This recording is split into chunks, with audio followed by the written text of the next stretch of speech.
శ్రీ వెంకటేశ్వర కొలిచిన వారల కొలుగులు వలసే కోనేటి రాయడా అమృతకరా భయకరా అనుపమ దినకరా శ్రీహరా ప్రియకృతి ప్రీతతి చిత్తము దోచిన శ్రీ వెంకటేశ్వర కొలిచిన వారల కొలుగులు వలసే కోనేటి రాయడా. వెంకటాచల మహాత్మ్యము లేని ఇల్లు ఉంటుంది అని నేను అనుకోవట్లేదు, అందరిళ్లలో ఉంటుంది. ఎందుకంటే నేను ఎందుకంత ధైర్యంగా చెప్తున్నానంటే ఆవిడ చేసిన గ్రంథాల్లో చెంచు నాటకము అని అసలు నేను ఎక్కడ అలాంటి పుస్తకాన్ని నేను చదవలేదు. అదొక అద్భుతం అంతే ఆ చెంచు నాటకం. ఆవిడ అనుభవించారు మహాతల్లి వెంగమాంబ గారు. ఆ చించిత వెంకటేశ్వర దర్శనానికి వెళితే అక్కడ ఉన్న ద్వారపాలకులు అడుగుతారు, మీ ఊళ్ళో ఉన్నాడంటున్నావు కదా వెంకటేశ్వరుడు, మీ ఊళ్ళో ఉన్న వెంకటేశ్వరుడిని చూసా అంటున్నావు కదా, ఈ ఊళ్ళో ఉన్న వెంకటేశ్వరుడికి మీ ఊళ్ళో ఉన్న వెంకటేశ్వరుడికి ఏమిటి తేడా అని అడిగారు. ఆవిడ ఓ మాట అంటుంది, ఆ చించిత అమాయకత్వం, పరకాయ ప్రవేశం చేసి రచన చేయడం అంటే అది. ఆవిడంది, ఈ వెంకటేశ్వరుడు అక్కడక్కడ బట్ట అంటించుకున్నాడు అన్నాడు. ఈయన పంచె కట్టుకోలేదు, గుడ్డ ముక్కలు అంటించుకున్నాడు అక్కడక్కడ అని. ఎందుకని? వెంకటరమణుడు పంచంతా మీకు ఎప్పుడన్నా కనపడిందా? ఇన్ని ఆభరణాలు పెట్టేస్తారు, అన్ని ఆభరణాల మధ్యలో ఏదో గుడ్డ ముక్కల్లా కనపడుతుంటుంది ఇలా అక్కడక్కడక్కడక్కడ రంగులతో. అందుకని చించిత అమాయకంగా అంది, పంచ కట్టుకున్న ఆభరణాలు పెట్టుకున్నాడం లేదు, అక్కడక్కడ బట్ట అంటించుకున్నాడు, బట్ట అంటించుకున్నాడు అక్కడక్కడ, ఈయన పంట కట్టుకోలేదు ఇక్కడ ఉన్న వెంకటేశ్వర స్వామి వారు ఆవిడ. ఎంత గొప్పగా అనుభవించిందో ఆ తల్లి. నిజంగా ఆవిడ రచనలు అసలు ప్రతి పద్యం అద్భుతం అంతే, అమృత భాండం. పలికిది భాగవతమట పలికించు విభుండు రామభద్రుండట, నీ పలికిన భవహరమగునట పలికిత వీరుండుగాక పలుకద నేల అని మహానుభావుడు పోతన గారు చెప్పుకున్నట్టుగా కరిగొండ వెంగమాంబ గారి నోటి వెంట అటువంటి పద్యాలు పడ్డాయి. ఆవిడ వెంకటాచల మహాత్మ్యమునందు అనుభవించారు ఒక ఘట్టాన్ని. అప్పటికి పద్మావతి కళ్యాణం అయిపోయి వెంకటేశ్వర స్వామి వారు ఏకాంతమునందు ఉన్నారు. రాత్రి లక్ష్మీదేవి వచ్చింది. లక్ష్మీ వెంకటేశ్వరుల మధ్య సరస సంభాషణం నడుస్తోంది. ఆవిడ వచ్చి కూర్చుంటే వెంకటేశ్వరుడు అన్నాడు, ఓ రమాదేవి, నీవు వచ్చిన కథమున నాకు సంతోషమయ్యే, కానీ నాడు ధనుసు చేత తీసిన రుణము తీరు ఉపాయమేది నాకిప్పుడు ఎరింగింపు విందోదన. భార్య ఉద్యోగం చేసే వ్యక్తి అనుకోండి, కూతురు పెళ్లి అయిపోయిన తర్వాత మంచి భార్య ప్రసన్నంగా ఉన్న టైం చూసి, నువ్వు ప్రావిడెంట్ ఫండ్లో నెట్టాను, నేను ప్రావిడెంట్ ఫండ్లో నెట్టాను, ఇద్దరం కలిపి ఏదో భోజనాలు పెట్టేశాం, పట్టు చీరలు కొనేసాం, పెళ్లి చేసాం, అంతా అయిపోయిందనుకో, నువ్వు పాపం ఏదో ఎప్పటి నుంచో అడుగుతున్నావు వాగ్దానం చేయించుకుంటానండి, అదొక్కటి మాత్రం నన్ను అడక్కండి అని చెప్పేసి ఆ గ్రూప్ లింక్డ్ ఇన్సూరెన్స్ ఏదో దాచాను అంటుంటావు కదా, నిన్ను అడగకూడదు అనుకున్నాను కానీ బాగుండదు, మరి వాడి దగ్గర ఒకటి దగ్గర తీసుకున్నాం కదా ఇతర ఖర్చులకి, వాడు వెళ్ళినప్పుడల్లా అడగలేక నా వంకిలా చూసో నవ్వుతున్నాడు, అందులో ఏమైనా లోన్ పెట్టగలం ఏంటి అని భక్త చాలా చమత్కారంగా భార్యని అడిగినట్టే వెంకటేశ్వర స్వామి వారు కూడా లక్ష్మీదేవిని అన్నారు పిలిచి, ఓ రమాదేవి, నీవు వచ్చిన కథమున నాకు సంతోషమయ్యే. అప్పుడు వెళ్ళిపోయింది కదా వైకుంఠంలో. లక్ష్మి, నువ్వు వచ్చావు, నాకు ఎంతో సంతోషంగా ఉంది. నేను మాట చెప్తాను, ఏమనుకోకు. నాడు ధనదు చేత తీసిన రుణము, శ్రీనివాస కళ్యాణం జరిగింది కదా, పద్మావతి కళ్యాణం, అప్పుడు అప్పుచ్చుకున్నాను నువ్వు దగ్గర లేక పెళ్లికి. కలియుగంలో అప్పు లేకుండా పెళ్లి అవదని చెప్పడానికి ఆయన అప్పు చేశాడు, యుగధర్మం. అందుకని ఆ అప్పు తీర్చాలి కదా, ఇంటి యజమాని అప్పు తీర్చకపోతే యజమానికి అగౌరవం. నేను అప్పు తీర్చనా ఎవరు ఏమంటారో తెలుసా, లక్ష్మీనాథుడి ఇవ్వలేదంటారు, నీకు అమర్యాద కదా. కాబట్టి ఆ అప్పు తీరే ఉపాయం ఏమిటంటావు అన్నాడు. నువ్వు ఇయ్యం లేదు, అది చమత్కారం. ఒక్కొక్కళ్ళ గడుసుతనం అలా ఉంటుంది. ఒక భార్య, గడుసు భార్య భర్త దగ్గరికి వెళ్ళి, ఒక్క 100 రూపాయలు ఉంటే ఇద్దరు మీ జీతం వచ్చాక ఇచ్చేస్తానంటే అది ఎలా ఉంటుందో అంత గడుసుతనంగా అడిగాడు ఆయన. ఓ రమాదేవి, నీవు వచ్చిన కథమున నాకు సంతోషమయ్యే, నువ్వు వచ్చావు నాకు చాలా సంతోషం, కానీ ఆ కుబేరుడి దగ్గర అప్పుచ్చుకున్నాను కదా, అది తిరిగి ఇచ్చేయాలి కదా, ఏం చేస్తే బాగుంటుందంటావు, నువ్వు ఇచ్చేస్తాను అనలేదు ఆయన. అందుకే కాసుల పురుషోత్తమకై శ్రీకాకుళాంధ్రదేవ అంటూ దెప్పి పొడిచాడు. ఆయన అన్నాడు, ఆలు నిర్వాహకురాలు భూదేవి అయి అఖిల భారకుడన్న వ్యాఖ్యత ఇచ్చే. భూదేవి అన్నింటినీ నిర్వహించి నీకు అఖిల భారకుడమని పేరు తెచ్చింది. లక్ష్మీదేవి అందరినీ ఆదరిస్తూ ఉంటుంది కాబట్టి లక్ష్మీపతివని ఓ గౌరవం వచ్చింది. మన్మధుడు కొడుకయ్యాడు కాబట్టి లోకమంతా సృష్టింపబడుతోంది.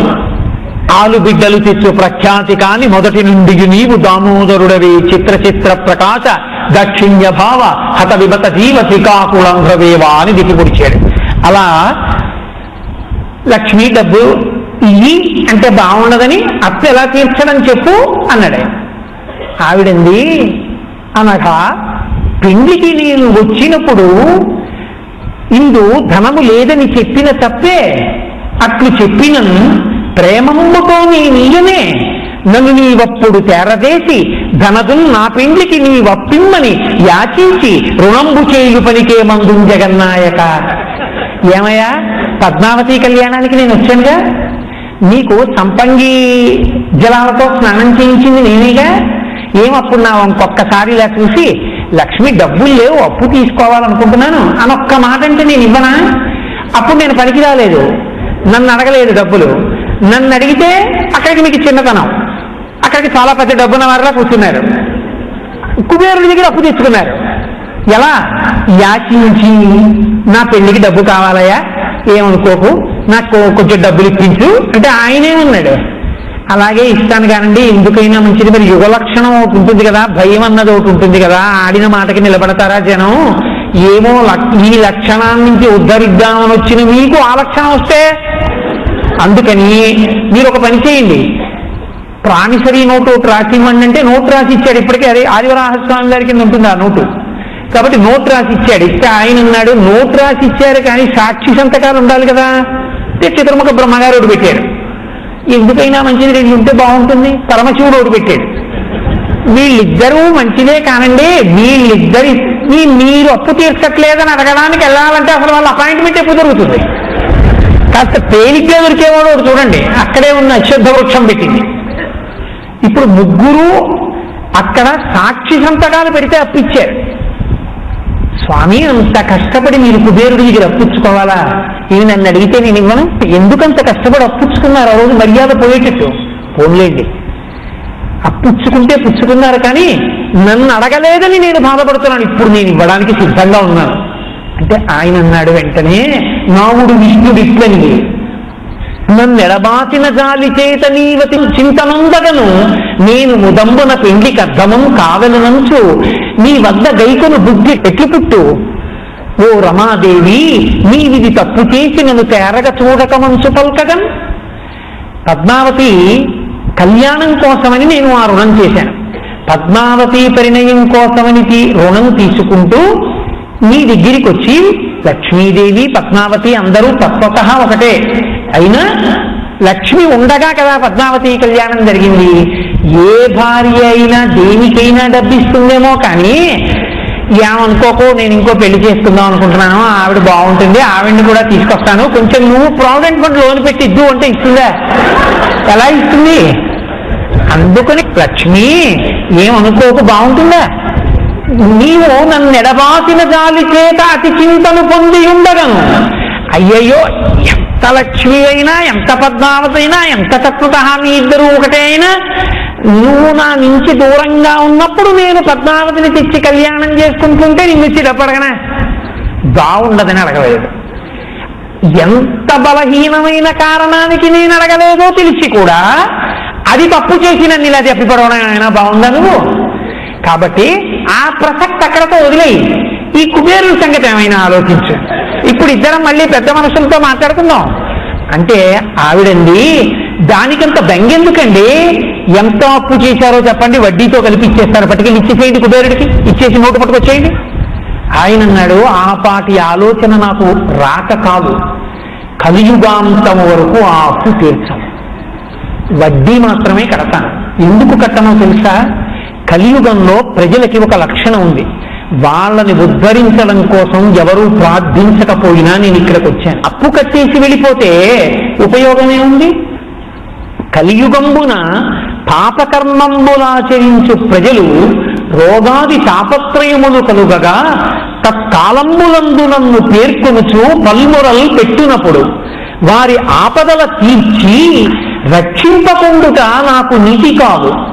కావున వారి దుష్కర్మములు ద్రవ్యంబుపై ఆకర్షణంబు చేసి పాపములను నివారించి పాపరూపమైనట్టి ధనము కొండపైకి రప్పించి నిస్పృహుండనగుతూ అజ్ఞజనులకిప్పించు నచలమతిని. ఓ లక్ష్మి, నేనేం చేస్తుంటానో తెలుసా? అన్యాయంగా ధనం సంపాదిస్తారు, అన్యాయంగా ధనం ఖర్చు పెడతారు. ఇలా ఖర్చు పెట్టడం యోగ్యమా? ఎవ్వడికీ అవసరం ఉండదు. ఈ తల్లి భూదేవిలోంచి సమస్తమైన భోగోపకరణములు వస్తున్నాయి. ఒక కారు తయారవ్వాలంటే కావలసిన ఇనుము భూమిలోంచి, కారు నడవడానికి కావలసిన పెట్రోలు భూమిలోంచి. నీకు కావలసిన దానికన్నా ఎక్కువ వాడుకుంటే నువ్వు భవిష్యత్ తరాలకి ద్రోహం చేసిన వాడివి. నీకు కావలసిన దానికన్నా తక్కువ వాడుకుంటే నీకు నువ్వు ద్రోహం చేసుకున్నవాడివి. రెండిటి మధ్య సమతౌల్యాన్ని పాటించ ఎంతవరకు అవసరమో అంతవరకే భోగం అనుభవిద్దామన్న స్పృహ లోకుల యందు ఉండకుండా అన్యాయంగా ద్రవ్యాన్ని సంపాదించడం, అన్యాయంగా భోగాలు అనుభవించడం, అన్యాయంగా ద్రవ్యాన్ని ఖర్చు పెట్టడం, తమ యొక్క అహంకారాన్ని ప్రకటించుకోవడం కోసం దాన ధర్మాలు చేయడం, పేపర్లో ఫోటోలు కోసం అని చెప్పి దానాలు చేయడం తప్ప చతుర్థి విభక్తి వేసి ఆత్మోన్నతి కొరకు తన ఎదుటికుండా ఉన్నటువంటి వాడిలో నారాయణుణ్ణి చూసి దానం చేసేవాడు ఉండడు. ఈ వ్యవస్థని చక్కపరచాలి. ఇదే కలిపురుషుని యొక్క ఉద్ధతికి కారణం. అర్థము కామము రెండు ధర్మము నుంచి ముడి విడిపోతాయి. ఇప్పుడు దీని కారణం చేత ఉపద్రవం వస్తుంది. ఈ ఉపద్రవము యొక్క పేరే రోగము. రోగమన్న పేరొచ్చి లోకంలో జనులు బాధలు పడ్డం ప్రారంభం చేస్తారు. ఇప్పుడు రోగాది తాపత్రయములు కలుగగా ప్రమాదములు సంభవిస్తూ ఉంటాయి. ప్రమాదము అన్న మాటకి శాస్త్రంలో అర్థం ఏంటో తెలుసా అండి? మీకు ఏ ఏ విభూతులు ఉన్నాయని మీరు సంతోషించగలరో, ఏ విభూతుల చేత మీకు ఒక గొప్ప గుర్తింపు ఉన్నదని మీరు అనుకుంటున్నారో, నేను తెల్లగా ఉంటాను, నేను పొడుగ్గా ఉంటాను, లేకపోతే నాకు ఇంత డబ్బు ఉంది, నన్ను చూడగానే లోకంలో ఇలా మర్యాద చేస్తారని మీరు అనుకుంటున్నారో, అవి ఏవి ఒక ఘటన జరుగుతున్నప్పుడు తప్పించలేకుండా మీ బుద్ధి మిమ్మల్ని రక్షించలేని దయనీయ స్థితికి దిగజారి ఘటన జరిగితే ప్రమాదమని పేరు. ఒక ఉదాహరణ చెప్పాలి అంటే, నేను మోటార్ సైకిల్ మీద వెళ్ళిపోతూ ఉండగా స్కిడ్ అయిపోయినప్పుడు నా చెక్ బుక్, నా ఎల్ఐసి పాలసీ, నా ఇంట్లో పుస్తకాలు, నేను చదువుకున్న క్వాలిఫికేషన్, లేకపోతే నా పొడుగు, నా వెడల్పు, నా బరువు, నా పంచె, నా ఉత్తరీయం నన్ను రక్షించు.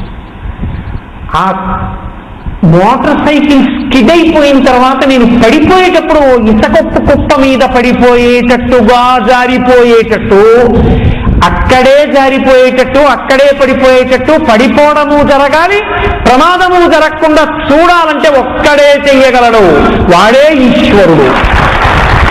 అందుకే ప్రమాదమును నివారించగలిగిన వాడెవరు? పరమేశ్వరుడు ఒక్కడే. ప్రమాదము నీ బుద్ధికి ఎరిగి జరిగినది కాదు, అందుకే దాన్ని తప్పించలేదు. నీ బుద్ధి చేత తప్పించుకోవడానికి వీలు లేనిదైనటువంటి ప్రమాదమును తప్పించుకోలేరు. అటువంటి ఉపద్రవములు ఎన్నో వస్తాయి.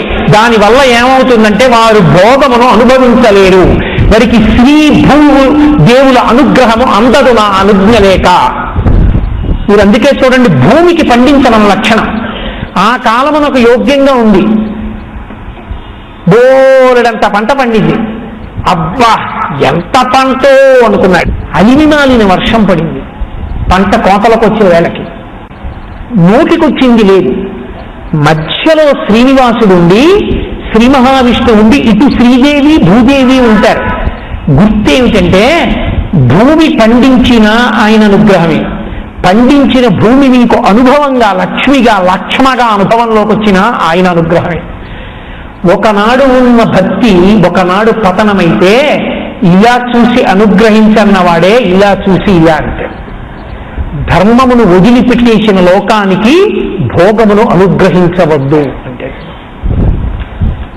అందదు. ద్రాపే అంధస్వస్పతే దరిద్రం నీలలోహిత ఏషాం పురుషానామాభేర్మో రోమో ఏషాం కించనా మమత అనే ఎదుర్వేదం నమస్కారం చేస్తుంది ఈశ్వరుడికి. దాన్ని తొలగించగలిగిన వాడు ఈశ్వరుడు ఒక్కడే. కాబట్టి మహానుభావుడైనటువంటి పరమేశ్వరుని యొక్క అనుగ్రహాన్ని కోరకుండా మా వలన అన్నీ జరిగిపోతాయి అనుకున్నాం అనుకోండి, ఉపద్రవమునకు కారణమవుతుంది. అందుకే కాశీపట్టణంలో అన్నపూర్ణ అంత గొప్ప స్వరూపం. కాశీపట్టణంలో అన్నపూర్ణని అంత ప్రఖ్యాతి దేనికో తెలుసా అండి? మీరు ఆనకట్ట కట్టగలరు, నీరు నిల్వ చేయగలరు, మీరు ఆనకట్టలో నీరు తెచ్చి పొలానికి వదలగలరు, పొలంలో పంట పండించగలరు. కానీ పండిన పంట మీ నోటిలోకి వచ్చి మీరు పంట నీరుగా మారిపోవాలంటే, నేను అన్నం తింటే అన్నం నేనుగా మారిపోతాను. అన్నం నేనుగా మారిపోయే ప్రక్రియ జరగాలంటే అన్నపూర్ణ అనుగ్రహం ఉండాలి. ఏమినాడు అక్కడే ఉన్న పంట మీరుగా మారలేరు. ఆకలి కేకలతో ప్రజలు పడిపోతుంటారు, ధాన్యాగారాల్లో ధాన్యం ధాన్యంగా ఉండిపోతుంటారు. ఈ అసమతౌల్యము నశించిపోవాలి అంటే అన్నపూర్ణమ్మ అనుగ్రహం కావాలి. ఆవిడ అనుగ్రహం కోసమే భగవతి ప్రార్థన, భగవంతుని ప్రార్థన లోకంలో వచ్చాయి. కాబట్టి ఇవాళ లోకంలో ఉండేటటువంటి అవ్యవస్థ ఏమిటో తెలుసా? ధర్మబద్ధమైన అర్ధసముపార్జన లేని కారణం చేత, ధర్మబద్ధమైన కోరిక కోరేవాడు లేని కారణం చేత, ధర్మమునందు అనురక్తి లేని కారణం చేత వివిధ తాపత్రయములు పైకొస్తాయి. ఈ తాపత్రయాలలో మళ్ళీ ఏం చేస్తారో తెలుసా జనులు? అప్పుడు వాడికి జ్ఞాపకం వస్తుంది, నన్ను రక్షించేవాడు లేడు. ఇప్పుడు అట్లాంటి తాపత్రయములు కలుగుతాయి. ఇంటెన్సివ్ కేర్ యూనిట్ లో పడ్డాడు, ఒక్కసారి నొప్పి వచ్చింది, గుండె నొప్పి. ఎక్కడుండాలి మృత్యువు? వదిలిన ఊపిరి తీయకపోయినా, తీసిన ఊపిరి వదలకపోయినా మృత్యువే. ఎక్కడో పడ్డాడు, వెళ్ళి ఇంటెన్సివ్ కేర్ యూనిట్ లో. ఇప్పుడు ఎవరు రక్షిస్తాడు?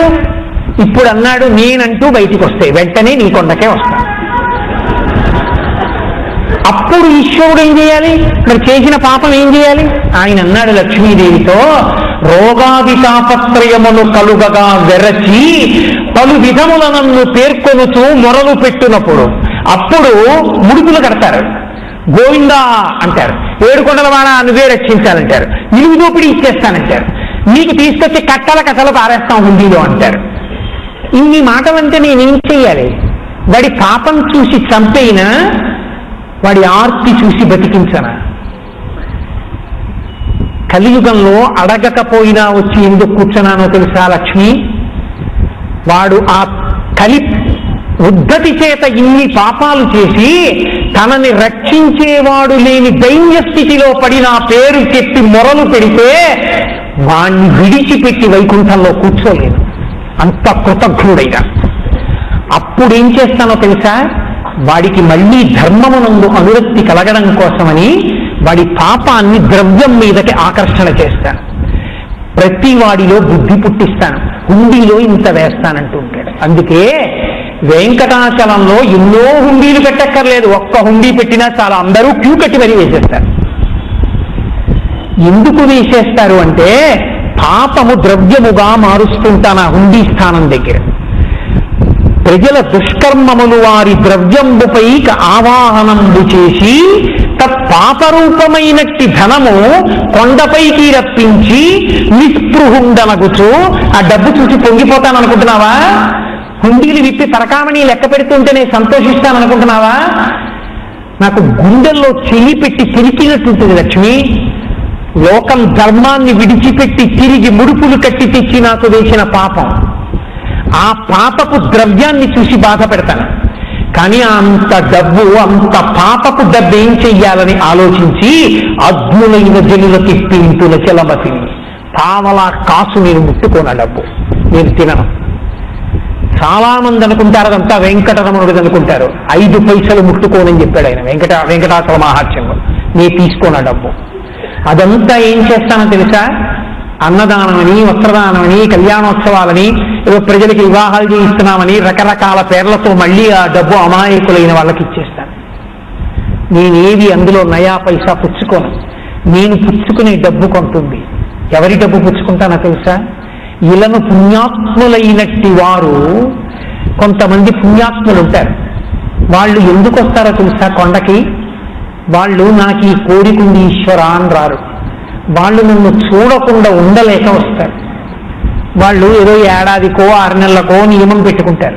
తల్లిని తండ్రిని చూడకుండా కొడుకు ఎలా ఉండలేడో, బిడ్డల్ని చూడకుండా తల్లిదండ్రులు ఎలా ఉండలేరో, అలా నన్ను చూడకుండా ఉండలేనని వాడు పెట్టి సర్దుకుంటున్న దగ్గర నుంచి పొంగిపోతూ కడుపేదవాడైనా వాడు ఉన్న ఇనప్పెట్లోనే ఆ 2 పంచెల చాపులు వేసుకుని వాడికి తిరుపతి ప్యాసింజర్లో రావడానికి కావలసిన ద్రవ్యం దొరికేంత వరకు ఇంత గడ్డం పెంచుకుని ఆ ట్రంకు పెట్టి తల మీద పెట్టుకుని ఆ చంటి బిడ్డని శంకలో పెట్టుకుని ఆఖరికి రూమ్ తీసుకోవడం కూడా చేతకాక రోడ్ల మీద పడుకుని చెట్ల కింద నిద్రపోయి ఉచిత దర్శనంలో 23 గంటలు నించుని పెట్టిన పులిహార తిని ట్రంకు పెట్టిని స్కాన్ చేస్తే ఏమిటో తెలియక పెట్టి నెత్తి మీద పెట్టుకుని పిల్లాన్ని శంకలో పెట్టుకుని భార్యని చేత్తో పట్టుకుని గోవిందా అంటూ నా వంక చూసి ఇచ్చిన ఒక్క లడ్డు గోటితో కూడా గోకి నోట్లో వేసుకోకుండా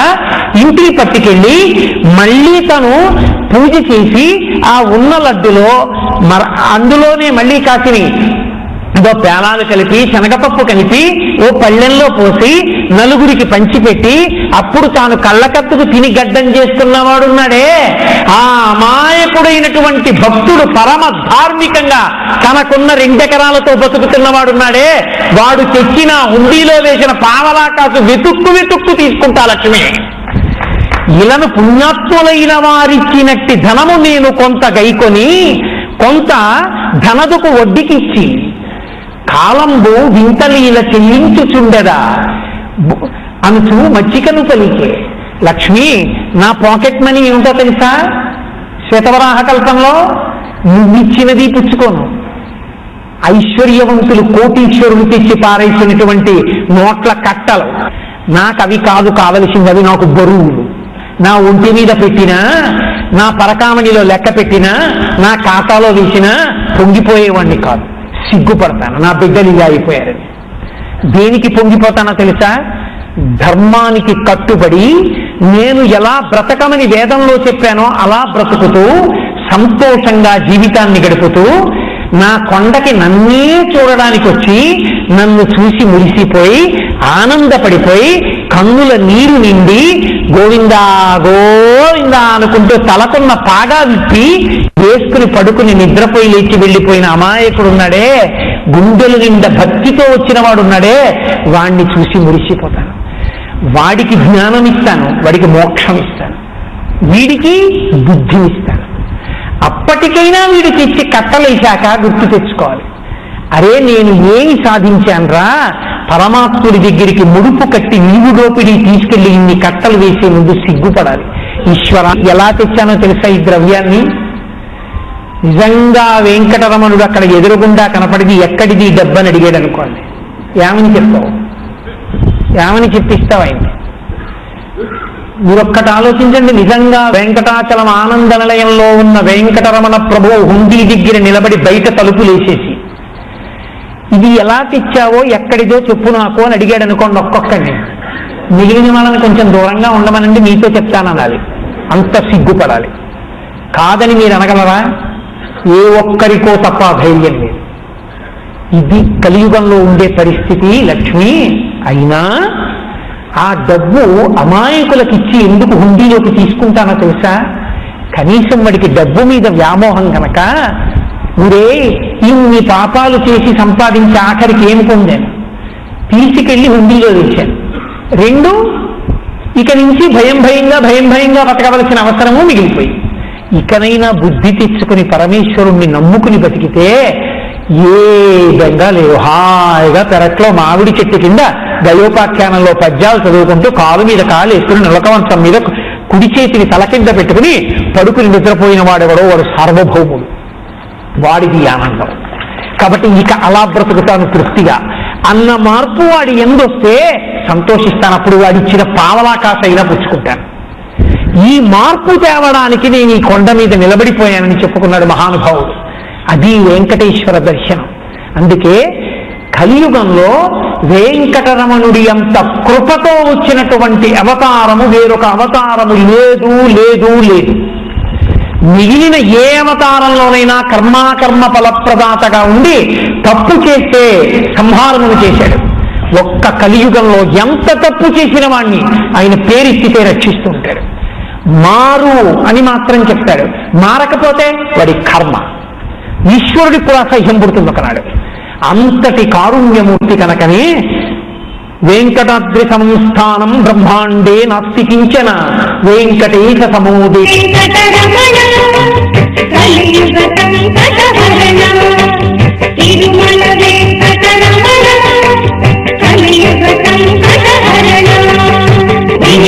శ్రీ సతి చిత్తౌ శ్రీ వెంకటేశ్వర